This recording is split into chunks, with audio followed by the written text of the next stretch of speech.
Kisah ini bikin merinding dan menggetarkan umat Islam di seluruh dunia. 600.000 jamaah haji ini ibadahnya tidak ada yang diterima kecuali seorang tukang tambal sepatu ini. Dahulu, ada seorang tukang sol sepatu di kota Damaskus yang diterima ibadah hajinya dan menjadi haji mabrur meski ia tidak berangkat ke Tanah Suci. Kabar ini membuat hati ulama besar sekaligus ahli hadis bernama Abdurrahman Abdullah bin Al-Mubarak bergetar. Lantas, apa yang membuat tukang sol sepatu itu diterima ibadah hajinya padahal belum ke Tanah Suci? Dikisahkan, pada suatu hari, Abdurrahman Abdullah bin Al-Mubarak beristirahat dan tertidur setelah menjalani ritual ibadah haji. Dalam tidurnya, ia bermimpi melihat dua malaikat yang sedang membicarakan haji. Percakapan demi percakapan pun beliau dengarkan. Seorang malaikat bertanya kepada malaikat lain, "Berapakah orang yang datang tahun ini untuk berhaji?" 600.000 jamaah, jawab malaikat yang ditanya. "Berapa banyak dari mereka yang diterima ibadah hajinya?" tanya malaikat. "Tidak ada satupun yang diterima," jawab malaikat yang ditanya. Percakapan kedua malaikat itu seketika membuat hati Abdullah Al-Mubarak gemetar. Ia menangis karena perjuangan jamaah haji yang datang dari berbagai belahan dunia itu ternyata sia-sia. Ulama itu berpikir, semua orang-orang ini telah datang dari belahan bumi yang jauh, dengan kesulitan yang besar dan keletihan di sepanjang perjalanan, berkelana menyusuri padang pasir yang luas, dan semua usaha mereka menjadi sia-sia. Abdullah Al-Mubarak kemudian kembali mendengarkan percakapan dua malaikat berikutnya. Malaikat mengatakan, bahwa ada hamba Allah yang tidak datang menunaikan ibadah haji tetapi ibadah hajinya diterima dan seluruh dosanya telah diampuni. Berkat hamba itu juga, akhirnya seluruh ibadah haji orang-orang di dunia diterima oleh Allah Subhanahu wa Ta'ala. Malaikat bertanya, "Kenapa bisa begitu?" "Itu kehendak Allah," jawab malaikat yang ditanya. Kemudian, malaikat tersebut menyebutkan hamba Allah yang dimaksud. Dia adalah Ali bin Al-Muwafiq, yang bekerja sebagai tukang sol sepatu di kota Damaskus. Setelah mengalami mimpi yang luar biasa itu, ulama besar yang bernama Abdurrahman Abdullah bin Al-Mubarak itu lantas terbangun dari tidurnya. Sepulang haji, beliau tak langsung pulang menuju rumah, akan tetapi berbelok menuju ke kota Damaskus Syria untuk bertemu dengan Ali bin Al-Muwafiq. Sesampainya di sana, ia langsung mencari sang tukang sol sepatu yang disebut malaikat dalam mimpinya. Hampir semua tukang sol sepatu ditanya, apakah ada tukang sol sepatu yang bernama Ali bin Al-Muwafiq. Salah seorang tukang sol sepatu lantas menjawab, bahwa Ali bin Al-Muwafiq berada di tepi kota. Sesampainya di sana, ulama itu bertemu dengan seorang tukang sol sepatu yang berpakaian amat lusuh. Ulama itu mengonfirmasi apakah ia adalah tukang sol sepatu yang sedang dicari atau bukan. "Benarkah Anda bernama Ali bin Al-Muwafiq?" tanya Abdullah Al-Mubarak. "Betul Tuan, ada yang bisa saya bantu," ujarnya.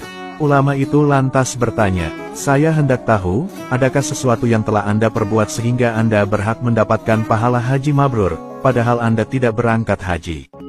Tukang sol sepatu itu mengaku tidak tahu.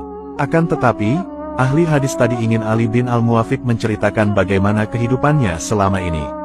Tukang sol sepatu yang diterima ibadah hajinya pun lantas bercerita, "Sejak puluhan tahun yang lalu, setiap hari saya menyisihkan uang dari hasil kerja saya sebagai tukang sol sepatu.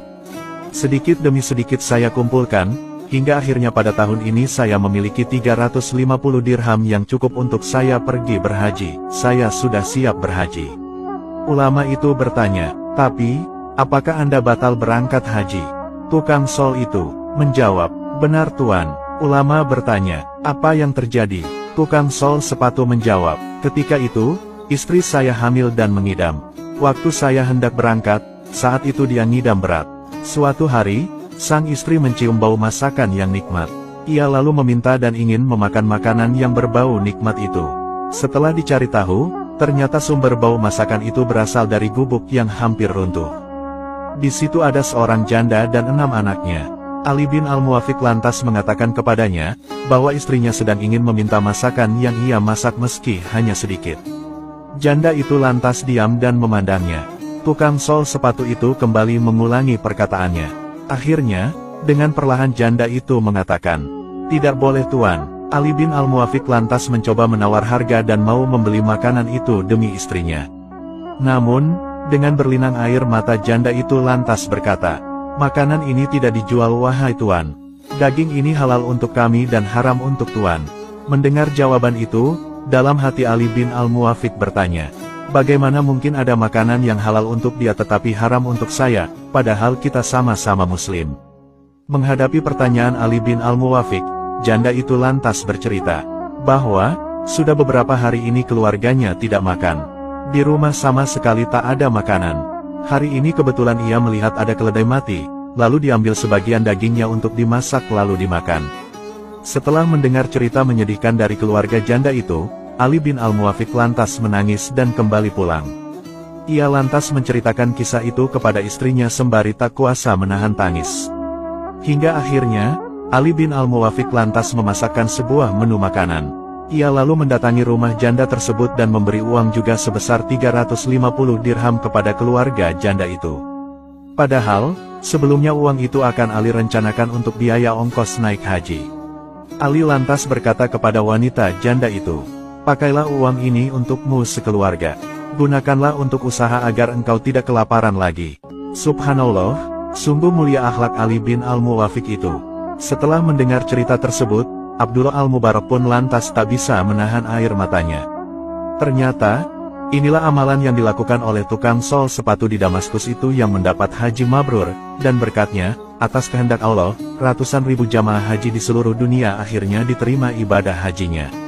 Semoga kisah ini memberikan banyak hikmah kepada kita agar terus berbuat kebaikan kepada sesama manusia. Amin. Wallahu a'lamu bishawab.